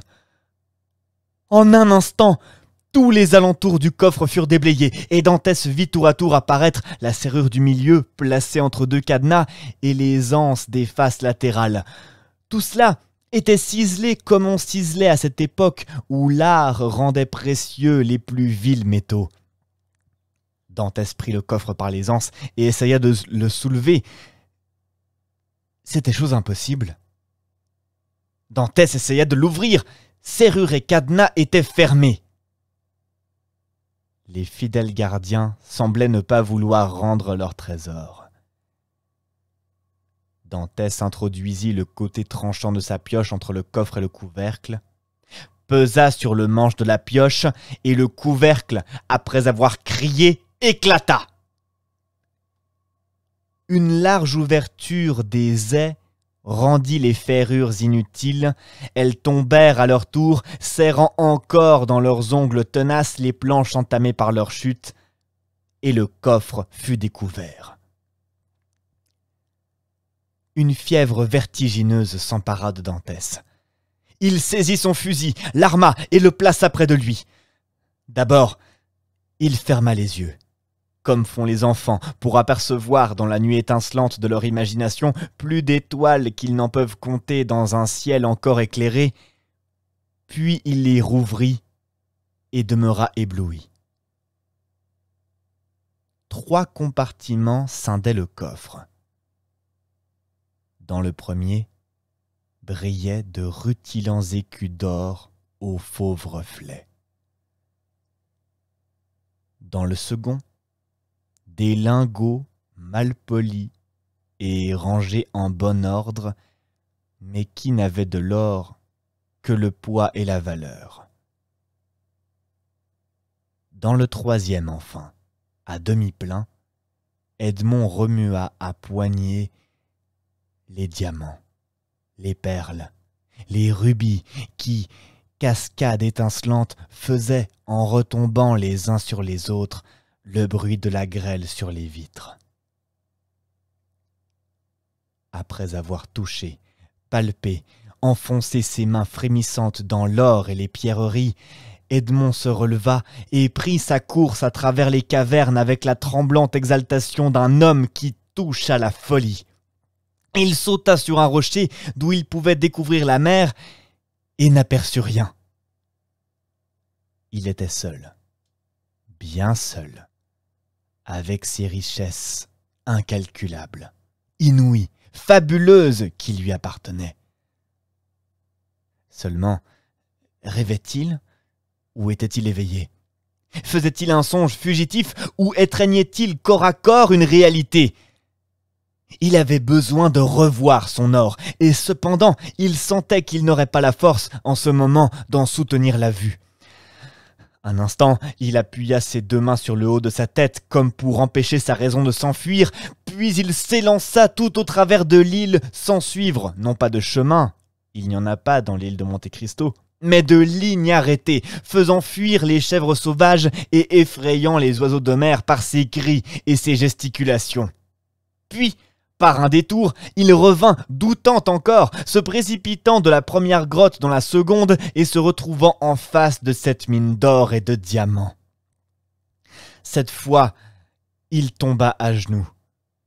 Comprimant de ses deux mains convulsives son cœur bondissant et murmurant une prière intelligible pour Dieu seul. Bientôt, il se sentit plus calme et partant plus heureux, car de cette heure seulement, il commençait à croire à sa félicité. Il se mit alors à compter sa fortune. Il y avait 1000 lingots d'or de 2 à 3 livres chacun.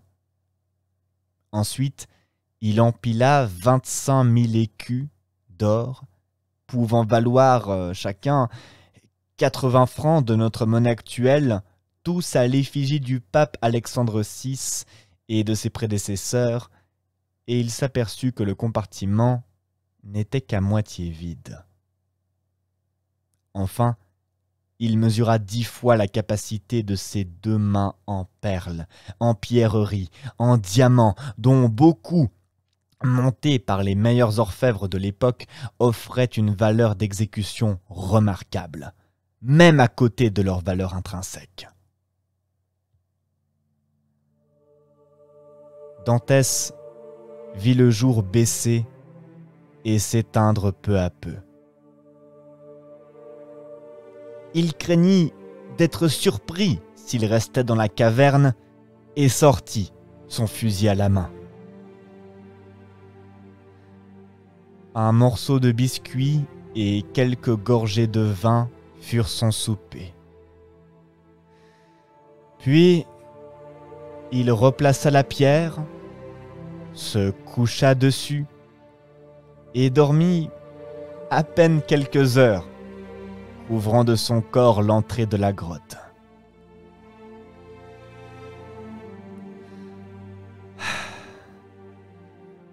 Cette nuit fut à la fois une de ces nuits délicieuses et terribles, comme cet homme aux foudroyantes émotions en avait déjà passé 2 ou 3 dans la vie.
Et voilà, chers amis, c'est tout pour l'épisode du Comte de Monte Cristo de la semaine.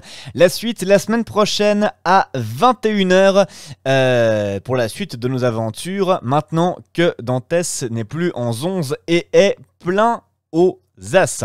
Je vois qu'il y a des choses qui se passent dans le clavardage. Vite, il faut que je réactive la zone de notification. Je l'avais complètement zappé en début de live. Je pensais tout sauf à ça. Vite, vite, vite, vite, vite, dépêche-toi. Les gens aimeraient féliciter, les gens aimeraient faire des choses, les gens aimeraient peut-être se révolter à cause de toi. Fais quelque chose. Vite. Observons nos papillons, c'est bon.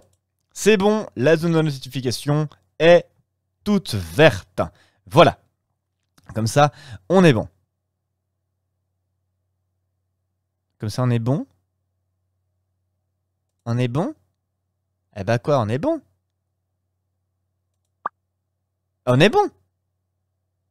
Qu'est-ce que j'ai fait? Ah, quand même! C'est fort, c'est si fort! Il faut que je baisse le son, c'était trop fort. Voilà. Quoi? C'est du non! Voilà, résultat, j'ai... Ah mais résultat... Ah mais en fait, c'est pour ça, j'ai ouvert une zone de notification, elle a fait n'importe quoi, et elle a pas voulu s'activer, j'ai dû en ouvrir une seconde qui, elle, a fonctionné. Et subitement, les deux fonctionnent en même temps. Merveilleux, magnifique. Wisebot, toujours un plaisir, toujours fonctionnel. Alors, honnêtement, Wisebot fait le taf pour les commandes son. Mais franchement, Stream Elements à côté, je n'ai besoin que de changer une commande par semaine. C'est pour changer les minuteries dans le clavardage. Le reste du temps, j'ai rien besoin de toucher, il s'active tout le temps par défaut. Wisebot, je dois lui dire à chaque fois, me reconnecter à chaque fois, ouvrir l'outil notification et dire oui, tu peux faire. C'est... Bon outil Wisebot, mais ça, à mon avis, il y a moyen de corriger et de faire ça mieux. Bref.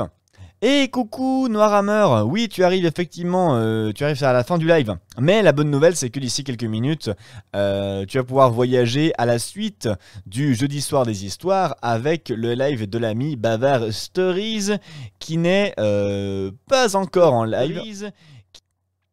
Non merci, je n'ai pas besoin d'entendre mon propre son, je sais ce que je dis, je n'ai pas besoin de le réentendre. Voilà, Bavard qui n'est pas encore en attente, aïe aïe aïe. Monsieur Var Stories, vous allez arriver à la bourre. Voilà ce qui va se passer. Comme dirait le visiteur du Turfu. Voilà. Il n'y a rien à faire. Alors, Raveline, si ça bug cette fois-ci, tu m'envoies navré. Je ne peux rien faire de mieux. La zone de notification est bel et bien ouverte. Si ça ne fonctionne pas, je n'y puis rien du tout. Bah, je peux la caler pour toi si tu veux, mais manifestement ça fonctionne pas. Attends, je vais fermer la zone de notification et la réouvrir. Hop. Ah, c'est réouvert. Monsieur l'Aube des Songes, buffet, bibliothèque et commode. À vous de meubler. Merci, monsieur Zou. Et pourtant, il faut savoir que, chers amis, à chaque fois, je regarde un peu ce que je suis censé vous lire, j'estime le temps que ça va durer et en fonction, je prévois ce que je vais faire ou pas quand je commence à 19h pour être prêt au taquet pour vous envoyer chez Monsieur Var Stories pour que ça commence à l'heure. Et pourtant, et pourtant, tu vois Raveline, la zone de notification est ouverte, mais l'ovation marche pas. D'ailleurs, pour des questions de facilité pour les nouveaux, j'ai plus que l'ovation, j'ai aussi ouvert d'autres noms. Normalement, clap, bravo et ovation tout court devraient fonctionner pour la même commande. Ça n'a pas de sens! Ça n'a pas de sens quand c'est Monsieur Zou, ça fonctionne, mais quand c'est Mademoiselle Lynn, ça ne fonctionne pas. Qu'est-ce que c'est que ce bordel? Ah, j'arrête de chercher. Je ne peux plus. Je ne peux plus. Je ne peux plus. Et ça fonctionne pour Noirhammer. Incroyable. Eh, je sais pas. Je ne comprends pas. Et je peux rien faire, Raveline. Je peux rien faire. Mais, vous pensiez que vous allez pouvoir vous en... Je pense que Monsieur Bot vous en veut, je ne sais pourquoi. Oui, Wise de son prénom. Chers amis, pour ceux qui sont arrivés en cours de route, il est temps que je vous rappelle les modalités. Cette semaine, et cette semaine seulement, après samedi minuit, c'est plus la peine d'essayer de participer, il sera trop tard pour ceux qui voient la rediffusion. pour ceux que... Ah, voilà, ça fonctionne. Donc, pour ceux qui verront la rediffusion sur YouTube, c'est aujourd'hui ou jamais. Si vous la voyez à l'heure de sortie, vous la voyez à 18 h, plus 2 heures techniquement, vous la voyez à 20 h. Il vous en reste 4 et seulement 4 pour participer au concours qui vous permet de gagner un des prototypes de tasse L'Aube des Songes. Oui, bien tenté, mais il y en a déjà eu 2 ce soir et un ce matin qui m'a piégé. Bien joué à lui. Mais il n'y a pas de rediffusion pour le prouver parce que c'était un live où je ne mets pas la rediff. Quel dommage! Donc maintenant, les trolls, c'est très très dommage. Aujourd'hui, ça n'a pas fonctionné. Tant pis pour vous, c'est une mauvaise journée. Bien. Si vous voulez tenter de gagner la tasse, il vous faut aller dans le salon concours du Discord, être suiveur de la chaîne Twitch, et une fois que vous avez laissé un et un seul message signifiant votre participation, vous n'avez plus rien à faire, si ce n'est me donner votre adresse quand je vous la demanderai, quand vous serez le grand gagnant. On saura tout ça lundi prochain, probablement pendant la pause. Je pense que je vais arrêter même pendant la pause. On va arrêter le vainqueur. Quoique non, pendant la pause, c'est une mauvaise idée. On va faire ça à la fin du live de lundi. Comme ça vous force à rester. Mais surtout, ça ne déconcentre pas tout le monde au milieu de la partie pour l'excitation. Donc, on fera ça probablement à la fin. Je sais. Ouais, c'est ça. On fera ça à la fin du live. Fin du live de lundi, on fera le tirage au sort pour savoir qui est le grand gagnant du prototype de tasse L'Aube des Songes. Il y en a 3 à l'heure actuelle. Les prochaines fois que je ferai des fournées, ce sera pour l'équipe. Et bien sûr, il y aura des tasses pour vous autres si vous le souhaitez. Mais je pense que je lancerai une commande possible bien plus tard. Et ce sera à ce moment-là une précommande que je ferai en groupe pour pouvoir de mon côté vous proposer des tasses moins chères, purement et simplement. Parce que en général les prix sont dégressifs, plus il y a de tasses à commander, moins elles sont chères à la production. Et surtout quand je vous aurai trouvé une entreprise belge qui fait ça. Parce que pour les prototypes, je me suis adressé à Spreadshirt. Je ne connais pas les conditions de production de Spreadshirt et par conséquent, je ne suis pas certain d'être d'accord avec leur méthode de production. Par conséquent, je vais me renseigner sur eux et je vais voir si je trouve pas quelque chose qui me convient et que je trouve bien, auquel cas je pourrais proposer à ce moment-là des tasses définitives. Mais les prototypes sont déjà très bien. Ce qui est chouette aussi, c'est de se dire que les tasses prototypes sont du coup collector puisqu'il y en a 3 et il n'y en aura jamais plus. Voilà. De ce côté-ci, la pub est faite, la promotion est présente. Hop, cela. Ah oui, et Dracophanie, je t'invite du coup à participer si ce n'est pas encore le cas. Hop. Qu'est-ce que c'est que ce message, monsieur Zou? Hop. Ah, c'est... Oh, mais c'est un résumé des modalités. Mais c'est adorable, monsieur Zou. Alors, attendez. On va profiter du travail de monsieur Zou, qu'on exploite largement. Que propose comme texte monsieur Zou? Alors, monsieur Zou propose... Pour vous remercier de votre fidélité, un concours est lancé à l'occasion des 100 suiveurs sur Twitch. Le prix, une des 3 tasses prototypes griffées L'Aube des Songes qui te sera envoyée chez toi. Pour participer, il te suffit de laisser un et un seul message dans ce salon, donc le salon concours, signifiant ta participation qui comporte ton pseudonyme sur Twitch, si ce dernier est différent de celui qui apparaît sur Discord, et ce pour le samedi 26 juillet 2021 au plus tard. Tout envoi fait ultérieurement ne saura être retenu. Le gagnant sera tiré au sort lors du direct du lundi 28 juillet 2021. Condition nécessaire à la participation, suivre la chaîne Twitch de L'Aube des Songes. Le gagnant sera par la suite contacté par votre serviteur afin de prendre bonne note de l'adresse de livraison. Attention, quiconque posterait plus d'un message ou ne remplirait pas les conditions de participation sera disqualifié. Bonne chance à tous! Et oui, tu as raison, Kazoo, c'est pas juillet, c'est 26 et 28 juin 2021. 26 et 28 juin 2021. Merci beaucoup pour les corrections. Je vais aller faire ça tout de suite. Et Dracophané qui participe, il le faut. Participer. C'est maintenant, c'est cette semaine. Comment est-ce qu'on pourrait faire un truc qui rendrait hommage au fromage de Hollande le participement, c'est maintenant.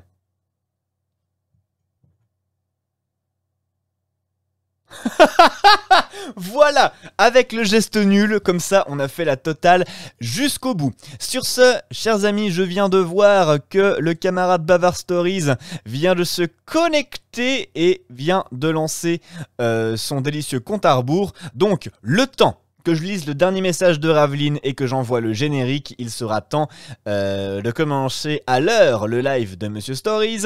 Et donc, par conséquent, je m'en vais vous laisser sous très peu.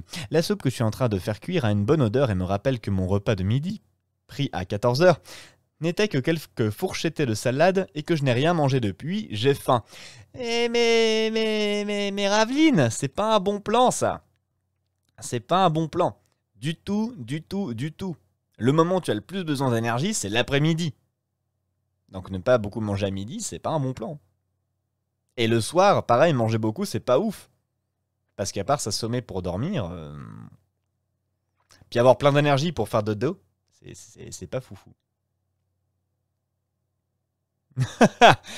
Alors, est-ce qu'on va avoir droit à une nouvelle commande les inconnus? C'est possible, hein.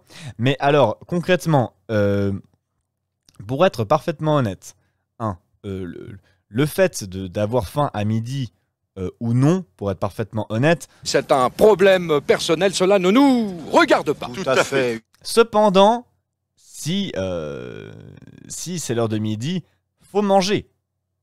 Et si t'y arrives pas, faut te forcer. Faut te forcer, je pense que je vais le prendre, franchement.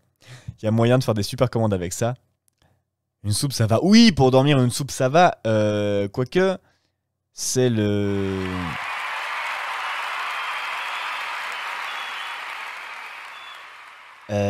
y a un Toubib qui est pas foufou des soupes parce que ça va faire de la rétention de flotte. Bref, clairement c'est pas le sujet et je suis fort peu calé à ce niveau-là pour commencer à dire des choses. Et si je peux éviter de dire des bêtises sur la nourriture, ça me va aussi. Surtout à ce niveau-là, d'autant plus que l'heure arrivant et ayant fait aujourd'hui non pas un mais 2 streams plus encore la préparation de celui-ci, je vous avoue que de mon côté, je me réjouis de rejoindre le camarade Bavard et de pouvoir faire un bon gros repas, ou plutôt un bon léger repas, en écoutant Monsieur Stories qui va nous raconter, j'en suis sûr, de très belles et de très folles histoires. Sur ce, chers amis, merci beaucoup d'avoir été là ce soir, merci infiniment de votre fidélité sur le compte de Monte Cristo. C'est un véritable marathon fou que vous m'avez fait démarrer et je suis honoré vraiment de l'attention, de la présence et de la constance de vos présences d'une semaine sur l'autre. L'air de rien, ça va faire 10 lives d'affilée, donc ça fait 2 mois et demi qu'on est dessus. Vraiment, je suis impressionné au vu de l'époque qu'on traverse qui voit une baisse de l'attention folle. Vous voir être là tous les jeudis pendant 2 heures pour écouter un gars comme moi vous raconter la suite de cette histoire merveilleuse écrite il y a bien longtemps par Alexandre Dumas. Donc pour ça, merci beaucoup. Sur ce, je vous fais des bisous, je vous souhaite une excellente soirée en compagnie de Bavard. Je vous dis à samedi matin pour le Café des Fables et d'ici là, prenez bien soin de vous. Ciao ciao tout le monde, à tout bientôt.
Le jour, irrésistiblement, achève sa course. Des chœurs de grillons entonnent leur chant et tu peux voir au loin quelques lucioles allumer leurs lanternes. Au coin d'un feu, tu rejoins d'autres voyageurs et vous vous embarquez ensemble à bord des histoires dites par le conteur.